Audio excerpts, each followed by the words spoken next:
Kitchen natin sa ating mga alaga. Oh, yan ang paborito nila mga kabrad.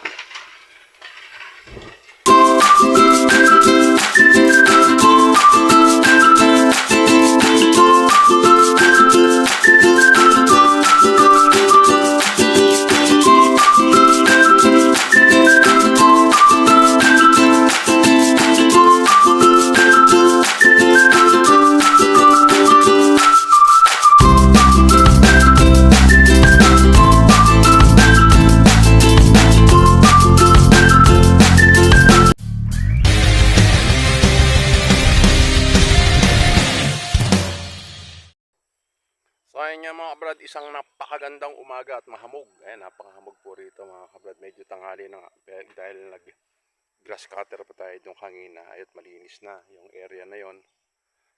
Sa susunod naman ito. Ayan, itong area na to. Pero sa ngayon mga kabrad, dahil nalinis na natin yung area na to na grass cutter na. Etong at kukumpletohin na namin yung plot nito. Ayan. Para sa mga susunod na araw siguro, ang target ko dito mga Webes, malagyan namin ng tayo ng ano to, ng manok para mataniman natin ito. Ayan. Yan, nag-grass cutter natin kanina yan. Hanggang doon. Yan dito. At dito na lang. Kasi kaya hindi natin nag-grass cutter, nalobat na yung ating dalawang battery. Dapat at least mga apat na battery pa lang dapat para hindi kabitin. Nabitin tayo doon sa ano. Pero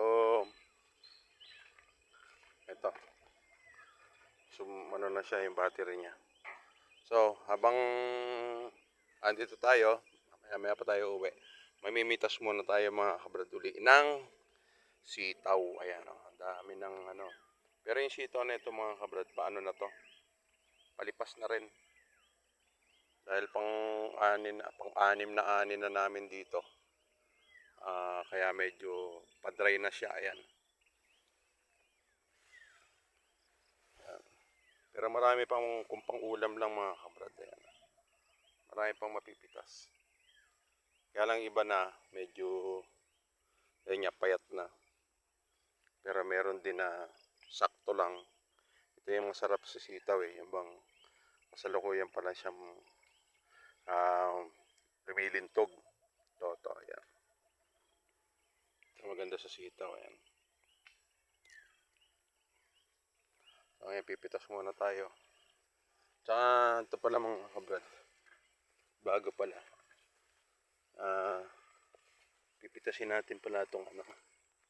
Itong ating Mother de Agua, ayan o. Meron na siyang, pitasin muna natin to para ibigay daw sa ating mga native. Ayan. Itong panahon na ito mga kabrad, ang panahon ng pagpaparami ng Mother de Agua. Ayan.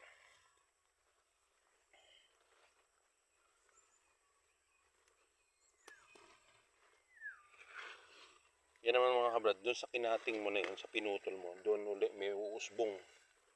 Uusbong ulit doon yun.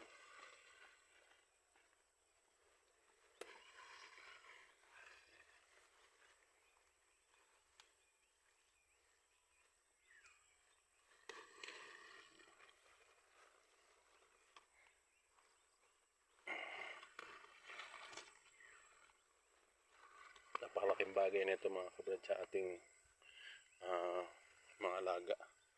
So ito. Yan o, marami pa doon. Ito yung mga bagong tanim natin mga kabrad na Mother de Agua. So lagay muna natin dyan. Wala tayong taga-video. Ito mga kabrad, habang tinatalbosan mo to, lalo silang dumarami. Ayan. Yung sa pinagputulan mo na yan, meron na namang uusbong na panibago doon.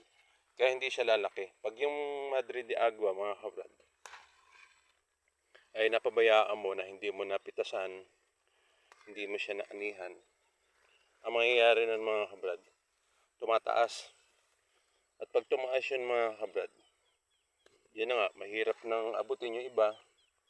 Hindi ka mukha ng ganito pagka yung pinipitasan mo ng ganyan.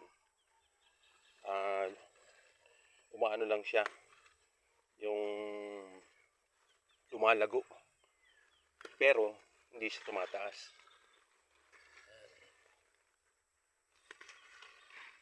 Yung kininaman yung pagka lagi napipitasan.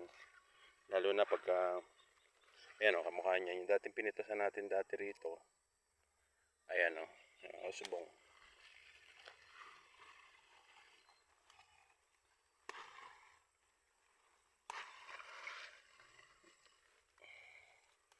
Kinanaman na ito mga kabrad, ito fresh na fresh para pakain natin doon sa ating mga alaga.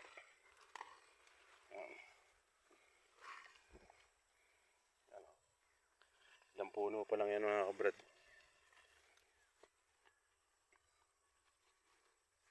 Pero sa ngayon mga kabrad, nagpaparami talaga tayo ng Madre de Agua dito sa area na to. Para meron tayong pang alternatibong pagkain ng ating mga alaga.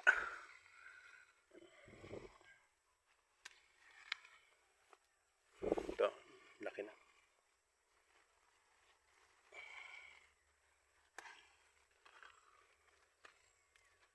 Yan, kamukha niyan mga kabrad. Pag ito hindi na naputol, tataas ng tataas to. Kaya kailangan natin putulin.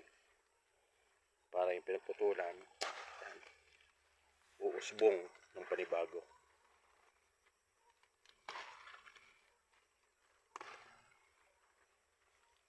Ayan.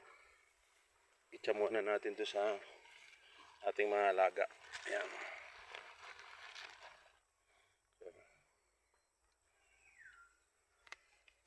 Ayan, napitas nating Madre de Agua mga kabrad. Ito yung itsa natin doon sa ating mga alaga. Dito yung area ng ng tataniman natin. Yan. Meron si Joel ng ilang piraso.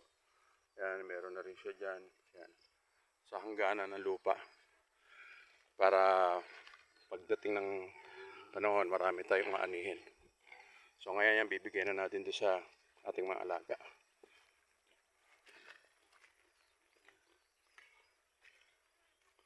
Okay, ilapag muna natin. Ito. Itcha natin sa ating mga alaga. Oh.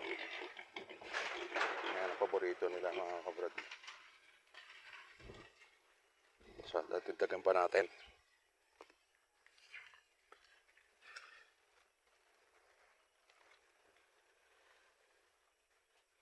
Pero sila kumain ng mga kabrad. Ito yung pinaka pang ano nila. Pang himagas. Yan. So ito mga kabrad, tumitimbang na ito ngayon ng halos 15 kilos ang bawat isa. Kaya tingnan nyo naman po ang katawan ng ating mga alaga. Yan, lulusog.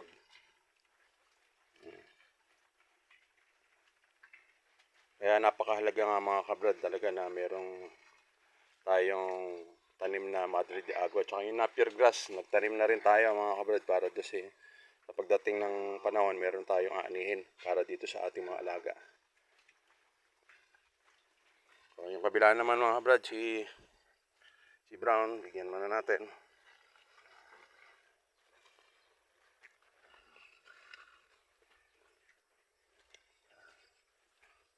Sa inahin, napakahalaga rin ito mga kabrad. Dahil siya ay buntis. Yan, napakahalaga na meron tong yan, si Brown mga kabrad. Paborito rin yan. Ito mga kabrad, di pa rin natin to na marami pa tayong aayusin dito. Na para dito sa ating mga alaga. Kamukha na ito si Brown. Mga August, second week o first week ng August, mga anak na to. Tingnan nyo naman mga kabrad yung kanyang tiyan. Yung ito si Brown at ayun yung naging anak naman niya. Ayan. Tingnan niyo na mga kabrad, napakagaganda. Kaya importante mga kabrad talaga na isa yan na meron tayong pananim na Madre de Agua. Paboritong paborito nila yan. So punta naman tayo doon sa kabila, sa mga itim.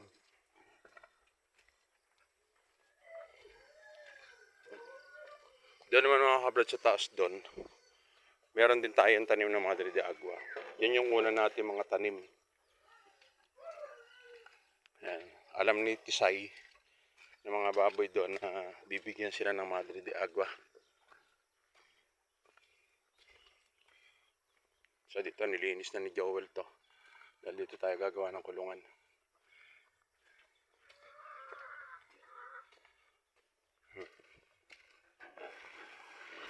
Dito muna tayo sa mga item.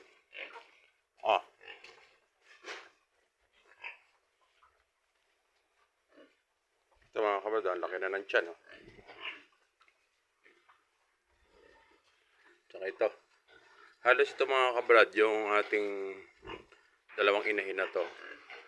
Halos linggo lang ang pagitan na ito sigurado. Ayan na. Ito side. Kaya saya, pipitas kita. Dito meron din tayong Madre de Agua.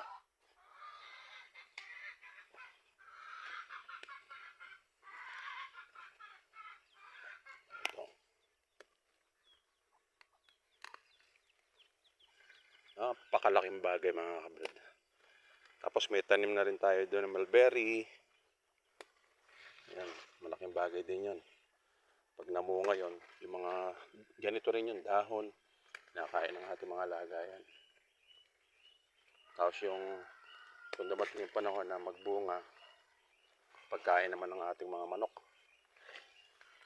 Diba? Napakalaking tipid para sa ating mga alaga na meron tayong mga pananim na ganito. Brown. Okay, ano to? Istisay.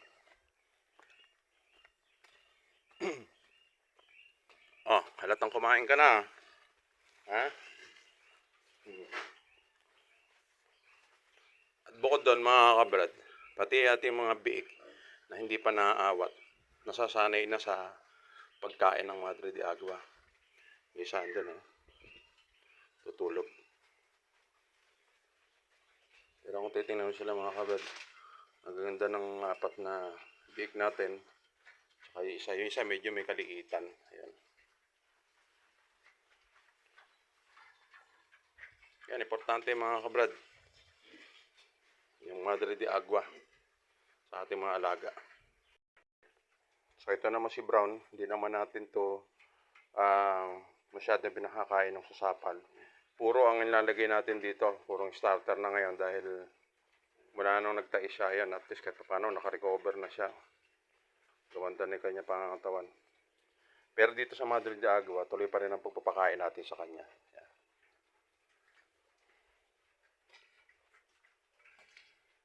Diba? Mga kabrad, ubos na. Ganyan kahalaga mga kabrad ng Madre de Agua. So ayun nga po, isang napakagandang umaga mga kabrad at nakapagpakain na tayo ng Madre de Agua sa ating mga alaga at nakapag-grass cutter na rin tayo.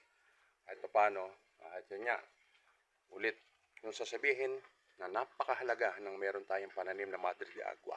Kaya mga kabrad, muli maraming salamat po. God bless po sa atin lahat.